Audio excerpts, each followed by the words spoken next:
So you would be able to see your data here, right? In this data view, which is here, which is pretty cool. You might be asking, oh, why I'm only seeing title length of 22222. You can just come to your rank here and view by ascending, right? Sort by ascending, right? Which is the natural order in which it was arranged. So how do we go from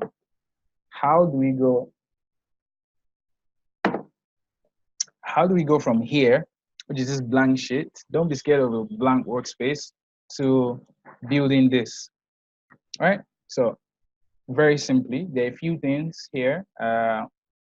This is a visualization class, and I fear I might be taking your time, but here, let's go through this.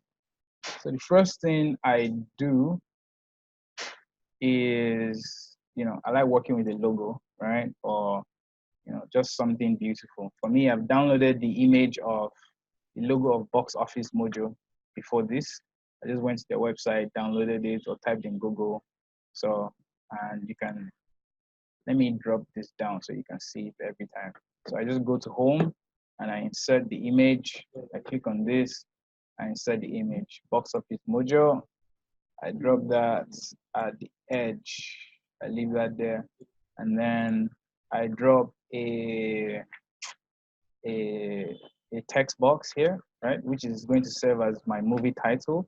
And I will type this: top grossing lifetime. What's the title? Top lifetime grossing movies. Top lifetime grossing movies, right? I'd like to change my theme as well so that it sort of matches the one we just worked with now. Maybe I'll just go for something else. Okay, so I went with Storm. No, was it Storm? No, I went with Divergent. You can go with yours, anything you want. And this is another aspect I can spend a long time on, but I'm going to jump right through it really quickly. I'll highlight everything. I'll make it maybe 28. Pull it to the side, maybe a little bit bigger than 28. So let's say 32 or 36. You can exercise your design skills here as much as possible. I try to make the height of the box here, also the height of the line here. So I can see immediately, I want to see the total lifetime gross, right? And to do that, I can just create a card visual here. So I create a card visual. I click on that, and this is where people are going to be saying, oh, Power BI drag and drop is this, that. I don't subscribe to that. When you want to create simple analysis, then yeah, you can do your drag and drop. However, I'm not going to go into DAX in this class where you'll be able to write your measures and actually create very dynamic reports, which is what is, which are executive reports, for instance, or reports for like enterprises with so many different types of data sets. So I click the card visual. So it's requiring a field here, right? In this visualizations pane, you see something field and it says add data fields here. Now, what am I going to add? I want to see the overall to begin with, which is this worldwide.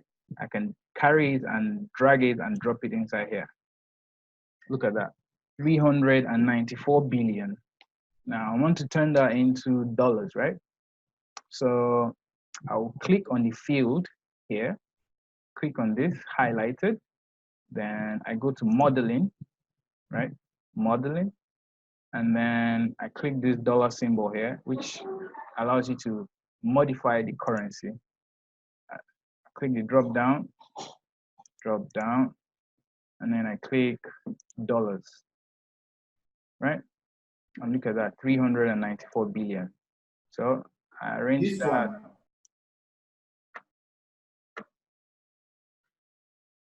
I arranged that well, and I drop it at the top here. something that also matches the height of the top, you know. Like I said, design itself is another course on its own. So I will duplicate this, I'll copy, right? I've clicked on this, I just copy and then I paste and I move this to the side, right? Now I want to see the one for domestic and also do the one for foreign. So I drag my domestic here and then I drop it in here and I have 153 billion. I can click on the field there as well and format it, format, form, format it as dollars as well, right? Adjust it slightly, copy and paste, and then I move it to the edge. Yeah, everything is looking all right. It looks cool. Then I will drag my foreign here to the last one.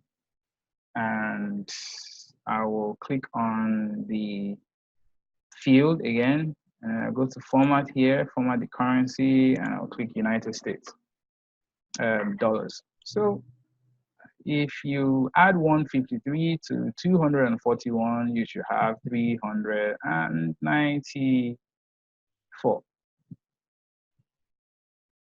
which is correct. Your worldwide lifetime gross. So that's pretty cool. Now, now I need to see, like, I want to see a visual here that shows, like, how much money the top lifetime grossing movies have been making every year, right? So if you want to see something over time, like a trend, the best is to use a line chart, right? So here you have a line chart. I will click a line chart, right? And on my axis here, this area here is called your axis, whilst your Y is called your values, right? So on this axis, what I want to be seeing is year. So I'm going to drop my year on the axis, right? And then the values I want it to be displaying are essentially, let's see, the world lifetime gross, right? This world one, I'll drop it in my values.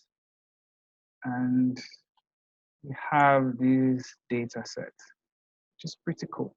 I can drop this here.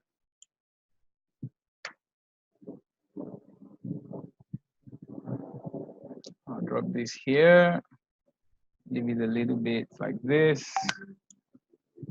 And then you can see that the monies, like total earnings from these top grossing movies have been increasing over time. There was a dip here within 2005 and 2006. If I were an analyst, I would just do like, hey, what happened in 2005, 2006 in Hollywood, for instance? What was going on then? Were the movies just generally shit? Was it a thing of the actors? Was it, what was going on? I know the financial crisis was in 2009, but it looks like it was it looks like it was very healthy for the movie industry in 2009. Not all industries were affected, certainly not the movie industries in terms of the financial crisis, because the movement from 2008 to 2009 was from like 14 billion, right, to 17 billion, which which is an increase if you ask me. All right, so let's add two more visuals. The visual that shows how how much, how the number of words in your movie title relates to possibly how much money you've made over time. For that, I can use a column chart, right? I'll create a column chart, click on that.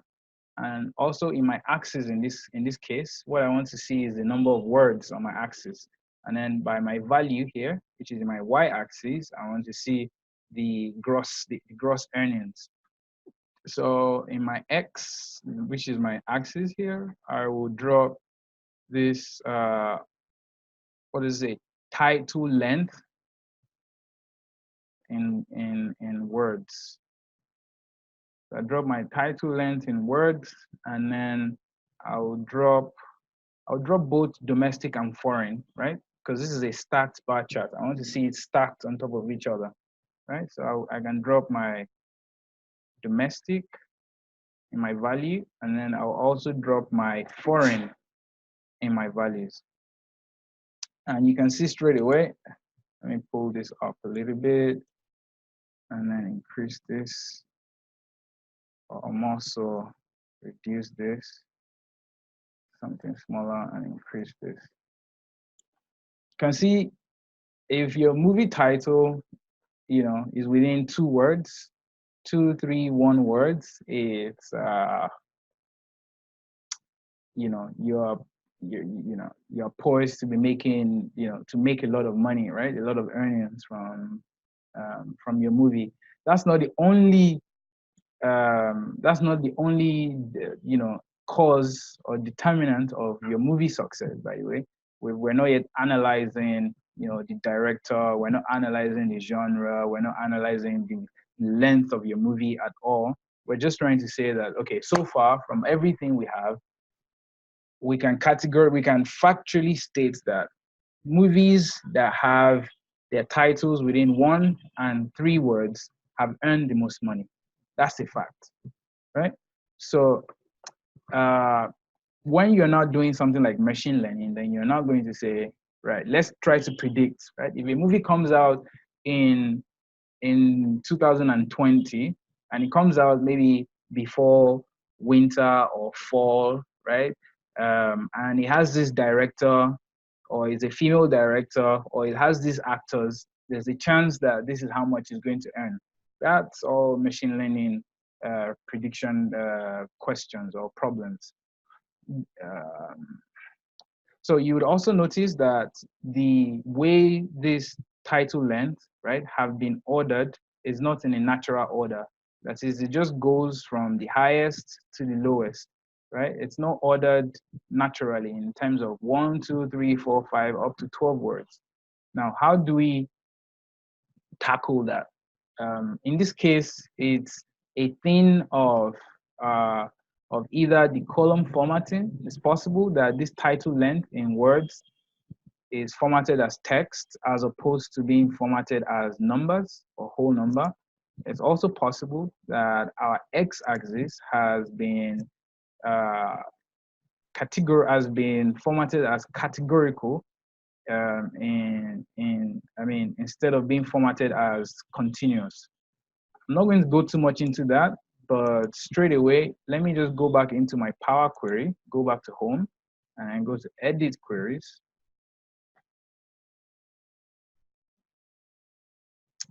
I like changing the data type directly from the source, not within the Power BI. So if I go, top grossing movies, and I go to my title length, right? You can see it was taken as ABC or 1, 2, 3. So it's taking it as it's either text or words. But in both cases, whenever it shows that, it means it has first taken it as text. But I really want it to be something that maybe I can add or calculate an average. You can't calculate an average when something is formatted as text. You can only calculate an average or a minimum or a maximum, aggregation functions essentially, when you have a number, either a decimal number or a whole number. So we're going to format this as whole number, strictly as whole number. Once that's done, we just go back to our close and apply.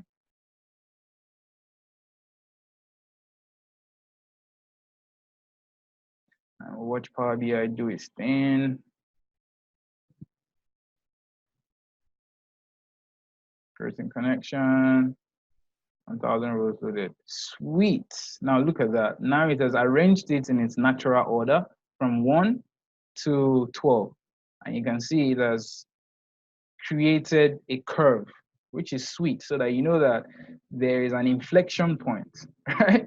You can't create a movie without any words, right? Without a title, without any words. There has to be a title. 2, when you create a movie with 1 word, this is how much they've earned. 2 words, So 2 looks like the optimal, right? If you're looking at the data.